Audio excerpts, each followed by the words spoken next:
Wataalamu wa bonde la Pangani wamepanga kudabua mto wa Gona uliopo mkoani Kilimanjaro ili kudhibiti mafuriko nyakati za mvua. Taarifa zaidi na Diana Rose Chez.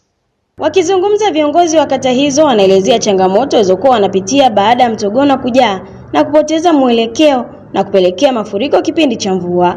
Tumekuwa wahanga wa mafuriko kila wakati na umaskini mkubwa ambao umeingia kwenye kata hizi mbili, kata ya Kileo na kata ya Kae Mashariki. Umaskini umeingia mkubwa. Kwa nini? Kwa sababu wakulima wanapolima, mafuriko yanapokuja, unakuta watu wameshawekeza fedha nyingi, gharama kubwa zaidi ya milioni na mamilioni, watu wanapata hasara, umaskini unaendelea kuwa mkubwa sana.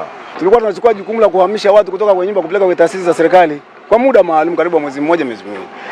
Ukiacha hatari ya mazao, kwa sababu ilikuwa hata mwaka jana tuliomba chakula cha msaada, kwa sababu maji yakishazagaa yanakaa muda mrefu kiasi kwamba ardhi ni elfu ina maji lakini huwezi kulima kwenye maji.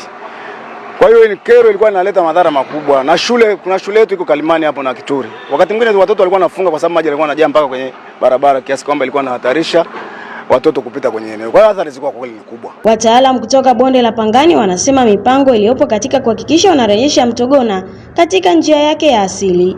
Kutokana na mto huu kukosa kina, maji yalikuwa yakija kutoka ukanda wa juu wa milima ya Kilimanjaro, yakifika huku yalikuwa yanatoka nje ya mkondo wa maji. Na mpaka hapa tulipo sasa, tayari kazi hii tumeshaifanya kwa umbali wa kilomita 3 na mita 860 mpaka leo. Kwa hiyo na kazi bado inaendelea na matarajio ni kufanya maboresho ya eneo lenye umbali wa takriban kilomita 8.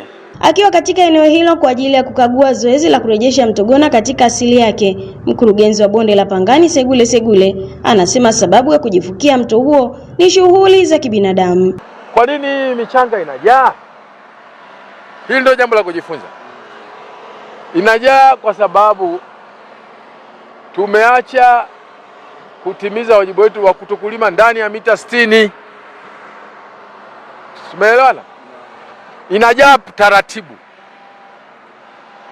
Sio tukio utakaoliona wewe kwenye wakati wako, lakini litatokea kwenye wakati ambao watu hata wameshasahau. Ndicho kinachotokea. Diana Rose Chez, Star TV, Kilimanjaro.